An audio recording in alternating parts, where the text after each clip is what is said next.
Alongside Cam Hayward, nobody has been the face of the Pittsburgh Steelers franchise in recent years more than TJ Watt. He has just 1 year remaining on his contract, and his annual salary is lagging significantly behind the top of the market for pass rushers. Extending him seems like the obvious path forward with Watt 30 years old and still one of the best pass rushers in the league, but not everybody shares that opinion. Patrick Rooney Jr., while not a member of the Steelers organization in any official capacity, is a member of the family that has owned the Steelers since their inception in 1933. You can count him among those not in favor of extending Watt. TJ is a great player, great Steeler. Insane to pay him anything right now. Absolutely insane. He's 31 years old, Rooney said via Palm Beach Kennel Club on X. But again, if you're going all in this year, then you're going to have to re-sign him. But again, you're making moves right now that you're trying to do something for this year. That, to me, based on anything you've seen in the last several years, just doesn't make sense. Watt is still 30 years old until October, but he will play the majority of this season at 31. Rooney's point isn't necessarily about Watt's impending decline this season, but rather a commentary on the Steelers' overall strategy of trying to maximize their current window when they have consistently fallen short of playoff success for almost a decade. It's a fair criticism to an extent, but ignores all the other work that has already been done to maximize the current window. If the Steelers hadn't traded for DK Metcalf, Jalen Ramsey, and Jonnu Smith, or if they hadn't signed Aaron Rodgers, then Rooney's point would make more sense. But they have already committed themselves to taking a step forward toward competing in 2025. Failing to pay Watt and risking a holdout in 2025 would put their entire 2025 strategy at risk. From a salary cap and cash perspective, it would be risky to not pay Watt. The Steelers have been on the edge of their required 3-year cash spend minimums by the NFL's collective bargaining agreement, and his projected contract would put them in a much more comfortable situation. Even if a multi-year deal may see Watt's decline at 33 or 34 years old, it's well worth it for the next few seasons of high-level play. The Pittsburgh Steelers made one of the moves of the offseason back in March when they traded for wide receiver DK Metcalf. Pittsburgh immediately gave Metcalf a 4-year, $132 million extension, keeping him in a Steelers uniform through the 2029 season.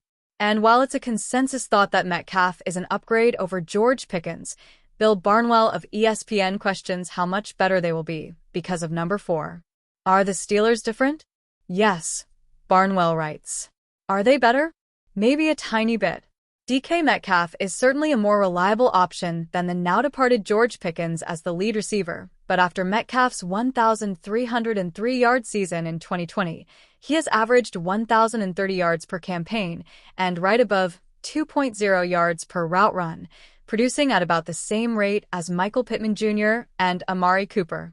Those are good wideouts, but there's a perception that Metcalf's upside from 2020 looks more like a career outlier than a realistic expectation of what he's likely to do going forward.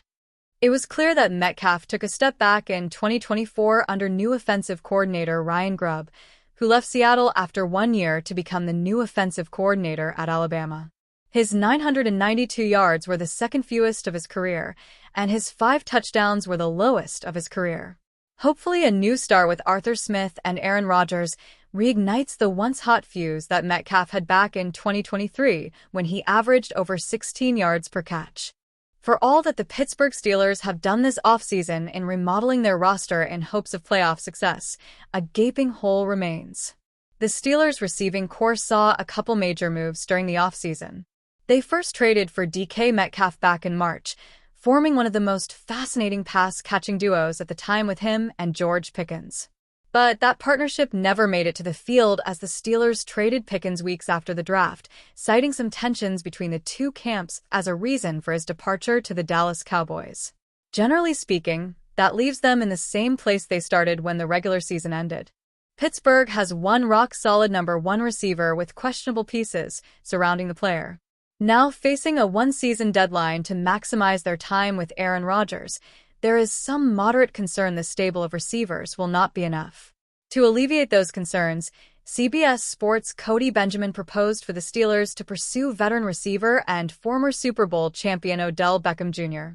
The Steelers have Metcalf as a legitimate number 1 wideout for Rodgers, but all indications are they're still exploring additional weaponry after dealing George Pickens to the Dallas Cowboys. Beckham may not be the standout he once was, but he's also been on Rodgers' radar for years. The Green Bay Packers reportedly tried to land Beckham to pair with A-Rod during the 2021 season, and Rodgers admitted later that he had interest in Beckham following him to the Jets ahead of the 2022 campaign. On a one-year deal, why not make the dream pairing happen now? Beckham spent last year with the Miami Dolphins, though his campaign was hampered with injuries. He has teased a comeback this season with uncertain prospects of actually committing to a team, while leaning into the romantic notion of rejoining his first team, the New York Giants. And our take on this as it relates to the Steelers? This is another romantic notion. Beckham's production has cratered since his final 1,000-yard season in 2019, and he has failed to reach 600 yards since then. The knee injuries are a part of that. So is the fact that he'll be 33 in November. Last year in Miami, he was invisible, playing in 9 games and catching 9 balls. His name still carries some weight, but it's highly doubtful the actual player can fulfill what the Steelers are missing in a strong number 2 option. Think of it this way. Line up OBJ alongside Calvin Austin, Robert Woods, and Roman Wilson. Can he really outrun, outcut, outjump, and outplay them? The NFL already knows the answer to those questions. Could the Pittsburgh Steelers be done adding to their roster after trading for Jalen Ramsey and Jonnu Smith? ESPN insider Adam Schefter believes that might be the case. In an interview on Wednesday, Schefter broke down the Steelers' moves, and he is not sure there is an obvious one they can make. I think they're always looking, but I think they've made their moves, Schefter said on the Rothman and Ice show. I don't have any more moves they can make. They've made a ton of moves so far. The 2 moves the Steelers could make would be adding a wide receiver and a safety. Aside from Juan Thornhill, the team is lacking depth at free safety. At wide receiver, they still have a hole after trading George Pickens, though Smith can help ease that transition. As for who they could add, the obvious answer is wide receiver Gabe Davis, who the Steelers hosted for a visit in June. He is still recovering from knee surgery after tearing his meniscus in Jacksonville. The Jaguars released Davis with a failed physical designation. There are still other safeties out on the open market, too. Players such as Julian Blackmon, Marcus Williams, Jordan Whitehead, and Justin Simmons could all be viable options for the Steelers as they round out their roster.